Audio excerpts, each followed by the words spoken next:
In this video, we're going to talk about Simplifies, CG-developed driving plates for virtual production process shots. Real quick, you're watching VP Land. Special thanks to our sponsors, Blackmagic, View, and LucidLink for helping make our NAB coverage possible. And now, back to the video. So Simplifies is a library of photoreal CG content specifically for car process virtual production.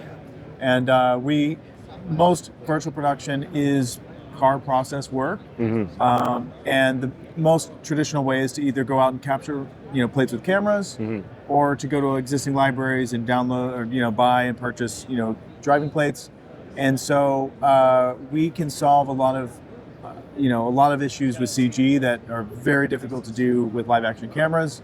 A great example is a period piece or shooting the sunset all day long. We can do some things that are pretty amazing.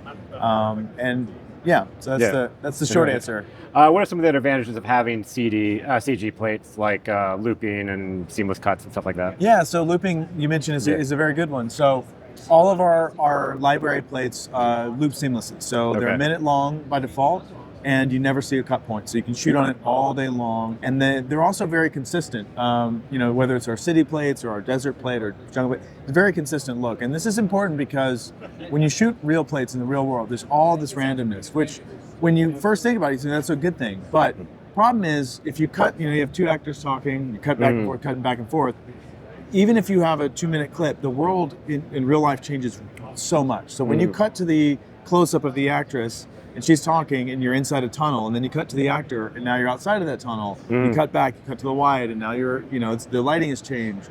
And so all of our plates are very consistent for a reason, and that reason is that it's very easy to cut back and forth. You can shoot it on all day long, and you be confident that it's going to cut in the edit room. Nice. And are there any things you can adjust on the fly, like lighting or other elements you can adjust? Yeah, so we can. The main thing that you can adjust, that is a very important one, is the sky. So depending on how we set things up, we can swap out different skies. We can grade the sky separately from the foreground.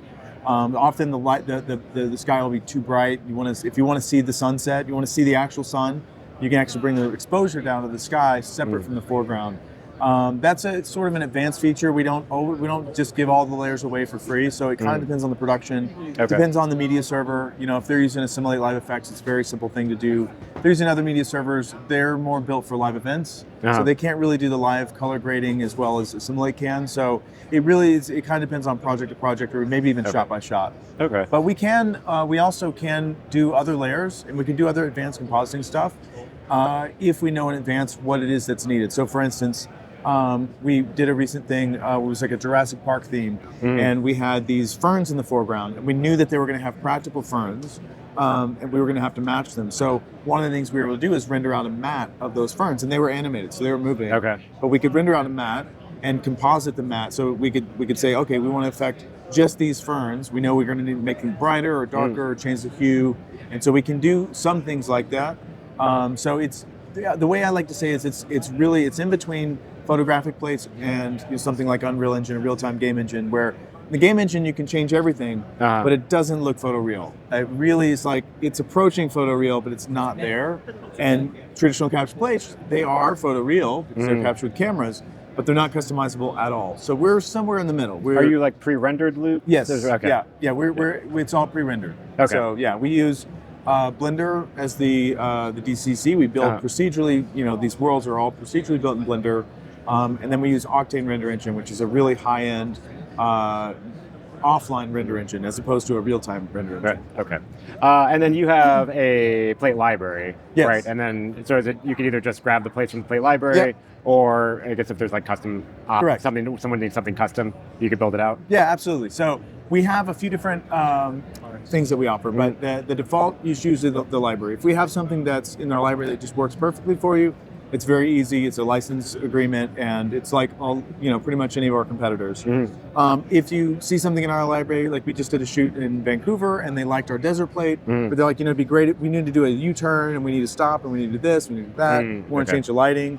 If we already have if it's coming from our library plate, it's very simple for us to customize it because we already have a starting point.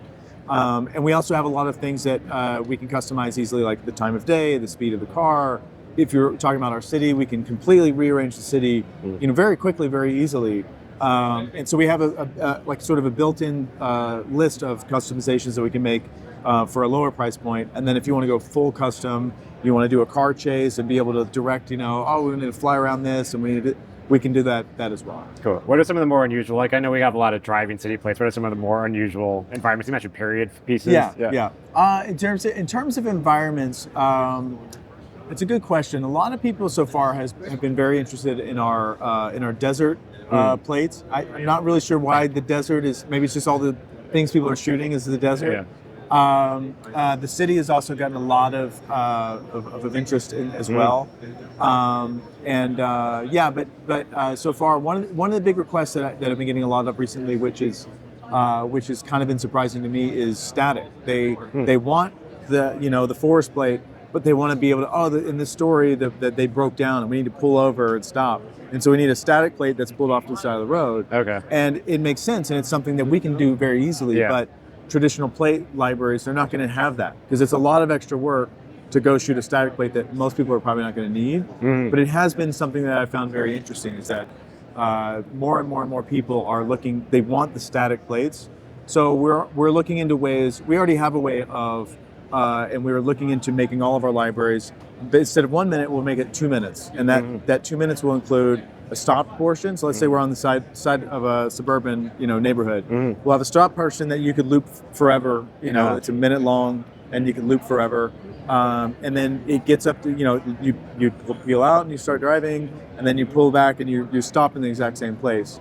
So then you could do like building blocks. You could say, I want to start from stopped, run that for 3 minutes. Okay. Then I want to take off, and then I want to drive for 20 minutes.